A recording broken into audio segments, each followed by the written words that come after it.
Hare Krishna devotees, welcome to the Vrindavan Leela series. And today we are going to discuss one fascinating pastime of deliverance of Aristasura or Vrishabhasur. So this pastime is very significant because this Aristasura's hoof print that was only eh, made instrumental in bringing forth Radhakund, which is the greatest among all the holy places in entire cosmos, including material world and spiritual world. So uh, even that place used to be called Aritgram, based on this Aristasur name. 500 years ago, when Lord Chaitanya Mahaprabhu visited Vrindavan Dham, and he found this Radha Kund, and the Leela that happened at Radha Kund was manifest to Lord Chaitanya Mahaprabhu, who himself is Krishna in the mood of Radharani. And later on, he is giving instruction to the Shad Goswamis, especially Raghunath Das Goswami, to develop this place, Radha Kund. So let's understand this pastime very briefly, and then we will understand how our acharyas and Vaishnava poets are relishing this pastime. So this Aristasur, also known as Vrishabhasur, he comes to Vraja at evening time, and he is such a fierce, gigantic demon in the form of a bull that his hump is reaching the skies, and he has huge horns, and he's digging the earth with his horns, and he is digging the earth with his hooves, and he is making such a roaring sound that simply hearing his tumultuous sound roaring, the pregnant cows and women would have miscarriages. So all the animals started running away seeing this big demon, and this bull demon was in between letting out dung and urine, and he was roaring and he was shaking the earth as if there was an earthquake. And all the Brajvasis, they came to Krishna, Krishna, Krishna, please save us.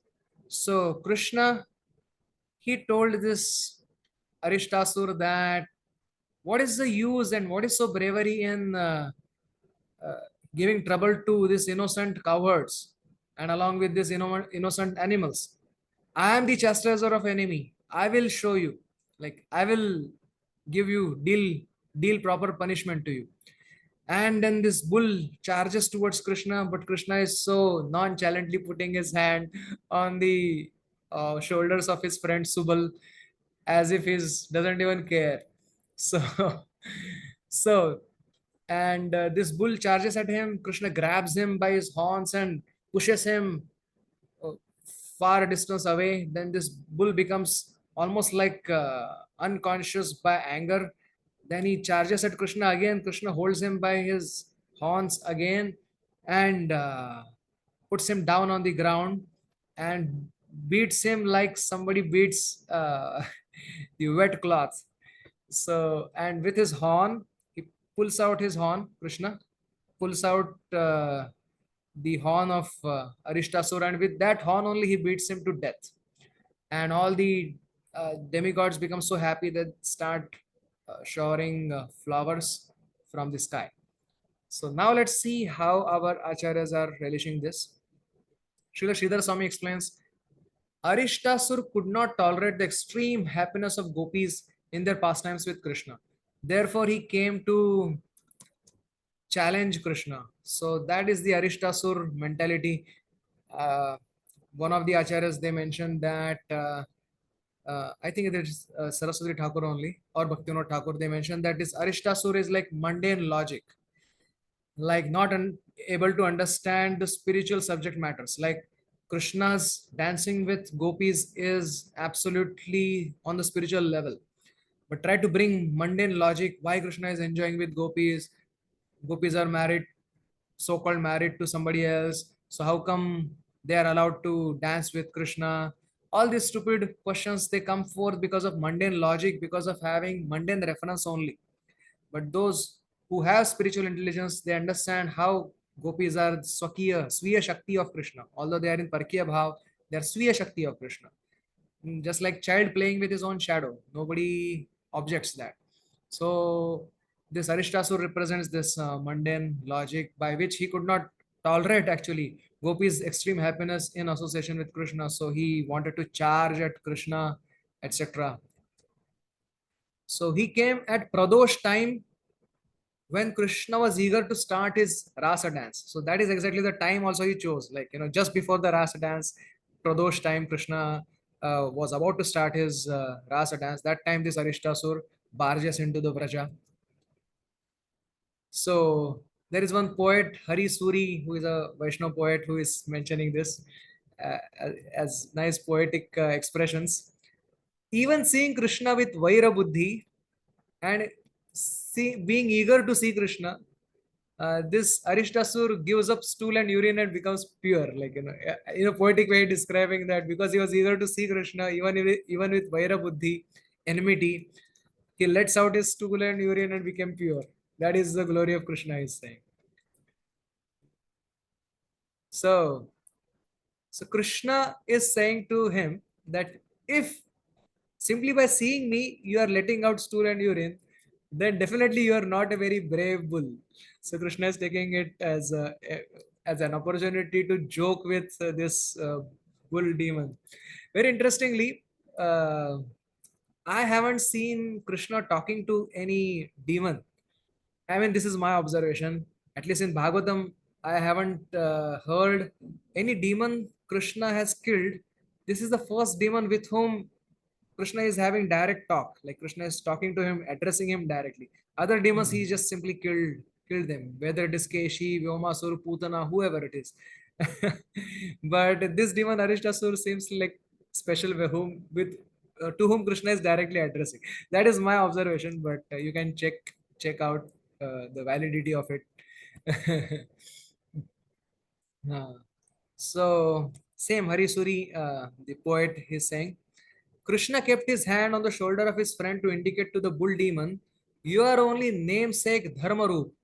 Actually, these my friends are Dharmaskandha, not you. Dharma is Krishna only, who is putting his hand on the skandha of his friend. So they are Dharmaskandha. You are not Dharmaskandha. You are not representing Dharma, although being a bull."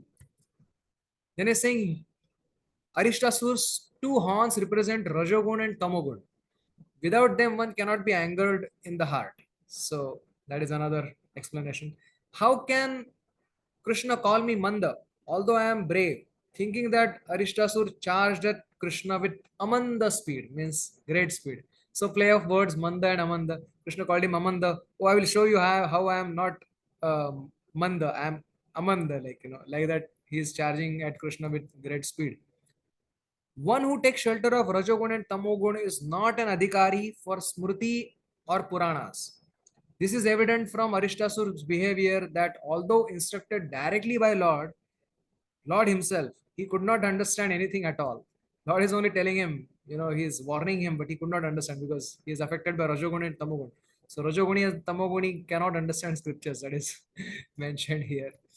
Of course, even Satogunis cannot understand. One needs to have the transcendental mercy of Guru and Krishna to understand scriptures. But again, it's a poetry, so take it as a poetry. Jiva Goswami mentions, it is mentioned that Aristasur is sent to the abode of Niruti, means to abode of death. But Jiva Goswami explains that Aristasur then was sent to the abode of death. Why this is mentioned? This is out of Shukdev Goswami's anger towards Aristasur. He mentioned that. Actually, Aristasur also was delivered and received liberation like other demons killed by Krishna. So Aristasur also got liberation, but it is mentioned that he went to abode of death because Shukdev Goswami is very angry at Aristasur. This is Jiva Goswami is explaining. Now I am going to narrate the incident as explained by Adi Varaha Puran. The same instant, same pastime. Adi Varaha Puran says, Krishna, who is Chakri, does it mean that Krishna was holding Sudarshan disc? No. Chakri means Krishna's lotus feet soul has chakra. Killed Arishta at the place north to Manasi Ganga. crossing Manasi Ganga. Krishna, with pounding of his foot, with anger towards Arishta, created a tirtha there and took bath in the kunda after killing Aristasura, who was in the form of a bull, to purify himself from killing of someone who was imitating a bull. The water appeared from Patal just to extol the glories of his own tirtha. He took bath in the kunda. Then he went to Vraja and staying there for 2 or 3 dandas, uh, maybe it means 1 hour or something. He again called Radharani and other gopis for rasa dance by playing his flute. After joking, he said that I have become Vipapma, meaning actually there was no sin for me. Rather, by creating this Mahatirtha, I have become Kritakritya. But without creating such Tirtha, how can you become auspicious? Radharani then became anxious that she does not have a kunda like he does. But this only increased her affection for meeting Krishna. And giving up her natural shyness, she thoroughly embraced Krishna. And out of affection for him, she also created her own kunda, known by her own name, Sri Radhakunda. She was helped by her millions of sakhis. She made it very next to Sham Kunda. Before the kunda was just a ditch created by the hoof of Aristasur, but then it was specially made larger. Her kunda is Jagat Savior, to be served by the universe. Okay, so this is a narration from Varaha Puran, a very relishable narration. Now we come back to Hari Suri's poetic expressions. He says that Krishna killed him with his own horns, suggesting that people attain bad destination by their own bad qualities. And Krishna doesn't actually give them bad destination. Also, Krishna says, Ye yatha mam prapadyante, tam sathaiva bhajamyam. So, Arishta tried to attack Krishna with his horns. So, Krishna killed Arishta using those horns only. Ye yatha mam prapadyante. Arishta went to Adhogati by his own bad samskar. Krishna did not send him there. Or Arishta obtained liberation just like other demons because Munindra said, direction of Yama, who is a Mahajan. Direction of, he went to the direction of Yama. Yama is also Mahajan. So, in the direction of Mahajans, means he got liberation. Of course, he didn't get Prem Bhakti, but he got liberation.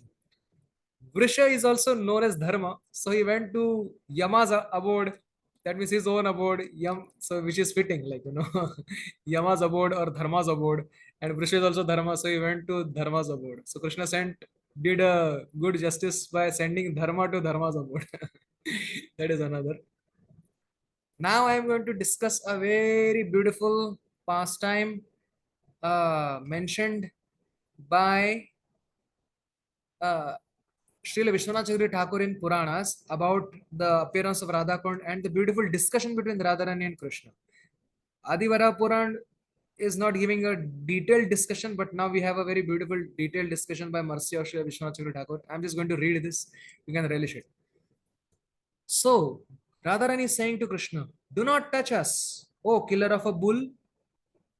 So Krishna is saying, oh bewildered foolish woman, this is an asura, demon. This is not a bull. So Radharani is saying, oh Krishna, yet he is a bull. Just like Vrutra is a Dvija, although he was in a demon's form. So Indra, he's killing Vrutrasur, he got the sinful reaction. So although Vrutra was a demon, but still he was a Brahmana. So similarly, this bull was a demon, yet he was in the form of bull. That is Radharani's logic. Then Krishna is asking, then tell me, how can I atone for this? Radharani says, you can only be purified if you bathe in all the tirthas of 3 worlds. Oh, am I going to wander all over the world now? Just see, I will bring all the tirthas here and bathe in them. Saying this, Krishna kicked the ground with his foot, and Bhogavati Gangas, water from Patal, appeared there when Krishna ordered all the tirthas to come and eternally reside in that kunda. Then Krishna said to all the gopis, watch all the tirthas. So gopis are saying, we don't believe your words that tirthas have arrived. Then all the tirthas only introduce themselves, joining their palms with respect. I am Lavanabdhi. Another tirtha said, I am Shirabdhi. I am Amaradirhika. I am Shona, I am Sindhu, I am Tamraparni, I am Pushkar Tirtha, I am Saraswati, I am Godavari, I am Yamuna, I am Sharayu, I am Prayagraj, I am Reva. Watch our waters and be convinced. So, bathing in that kunda, Krishna purified himself and he made the lake as Sarvatirtha. And he teased the gopis, "You have not done any dharma on this earth in this life." Hearing this, Radharani told her Sakhis, "I should also make one very beautiful kunda. Therefore, make endeavors." Hearing her words, the Sakhis saw a big hole in the ground toward west side of Sri Krishna Kund, or Sham Kund, made by the hoof print of Arishta. Sakhis then removed the soft mud from that hole to create a beautiful lake in two ghatikas. Seeing how gopis created the lake, Krishna remembers the lake Saras, or Krishna remembers gopis' movements with Ras.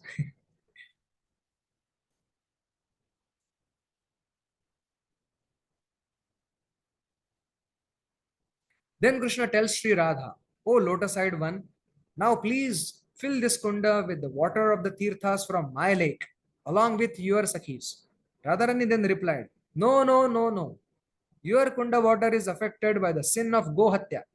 I will spread my fame in this world by filling up my kunda myself with the water of Manasi Ganga, bringing with hundreds of millions of pots, with the help of my Sakhi Vrinda, my groups of Sakhis." Then, getting a hint from Krishna, all the Tirtha Sakhis immediately appeared in the celestial forms and pleased the daughter of Vrishabhanu by offering obeisances with folded hands and tears flowing from their eyes. Devi, your glories are not understood even by the knower of all scriptures, neither Brahma nor Shiva nor Lakshmi, but only one Purushartha Shiromani who wipes your perspiration, that Swayam Krishna only understands your glories. Actually, he also doesn't understand fully, therefore, he has to come as Lord Chaitanya. That Krishna paints your lotus feet soles with reddish yavak juice and always decorates your ankles with nupura, obtaining your mercy through your sidelong glances.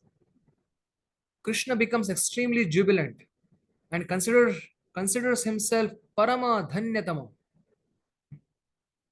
So if you read Radha Rasa Sudhanidhi, it says like Yogindra Durgama Gatir Madhusudanopi Yasya Kadapi Vasananchala Kelanotha Dhanyati Dhanya Pavanena Krutarthamani Yogindra Durgama Gatir Madhusudanopi Tasya Namostu Vrishabhanu Bodhishepi. Obeses to direction of even the direction of Radharani. Hmm. Uh, so Brahma Rudra शुकनारद Bhishma मुख्यैरालक्षितो न सहसा पुरुषस्य तस्य सद्यो वशीकरणचूर्णम् अनन्तशक्तिं तं राधिकाचरण रेणुम् अनुस्मरामि. I'm remembering the lotus feet dust of Radharani, which is difficult to be obtained even by Brahma, Shiva, and Lakshmi. So these glories are understood only by Krishna. Krishna feels himself Dhanyatama simply when Radharani casts sidelong glances at Krishna. By his order only, By his order only we have arrived, and we are residing in the Kunda Vivara created by his kicking of heel. Only if you are pleased and cast your merciful glance upon us, then only our desire tree shall bear fruits. So all of them are praying to at the lotus feet of Sri Radha. So she's uh, hearing the praise of Nikhila Tirthagana and being satisfied. Radharani replied, "Let me know your desire then." The Tirthas said, "May we enter your lake and become Safal. This is the only benediction we beg for." Seeing the lotus face of her beloved through corners of her eyes, Radharani said, "Come." Her Sakhis also gave their permission, and all the moving and non-moving things drowned themselves in the ocean of ecstasy. Obtaining the mercy of daughter of King Vrishabhanu, the best of Tirthas in Krishna Kunda, broke the wall of Krishna Kunda and with great speed entered Radha Kunda and filled it completely. Like happiness from Krishna's heart you know, our desire from Krishna's heart, they reside only in Radharani. So water from Sham Kunda, Krishna Kunda is, crossing the barriers. It's just filling up Radha Kunda. Krishna then spoke to Radharani, "O my beloved, let your Kunda become more glorious than my Kunda in this world. Here only I will perform my water pastimes, water sports, and here only I will do my Nitya Snan. Just as just as you are to me, this lake will be to me." Hmm. That means just like you are dear to me. Yatha Radha Priya Vishnu Tasya Kundam Priyam Yatha Tatha Sarva Gopishu Saivaika Vishnu Atyanta Vallabha. So Radharani said, "I will also come here with my Sakhis to take bath. One who resides at this Arishta Marshana Sara, that is Radhakund, and has great devotion for my Kunda, and takes bath in his hundreds of sins, Arishtas will be destroyed, and he will be my Mahapriya, extremely dear. At the night, Krishna cloud who showers Maharas, happiness, performs Ras Leela here at Radhakund, decorated by Sri Radha, who is the beautiful lightning. So Krishna cloud and Radha lightning, and spreads his transcendental glory in all the three worlds. Huh. So So this is a wonderful pastime between Radharani and Krishna. Very by grace of our acharyas, we came to hear about such a parihas, narma samvad, loving pastime and glory of Radharani, how all tirthas are respecting her lotus feet. So uh, this is a bit of the oceanic glory of Sri Radha and Radha Kunda. Of course, we started with killing of Aristasura, but we ended up in the glory of Sri Radha Kunda. And Radharani herself is saying, anyone who bathes there and has a great devotion for me, all his sins are destroyed and he becomes my Mahapriya, very, very dear to me. So we will end with that sweet note. Hare Krishna. Krishna willing, we will see another pastimes in Vrindavan Leela series. By that time, take care. Have a very nice Krishna conscious day. Hare Krishna.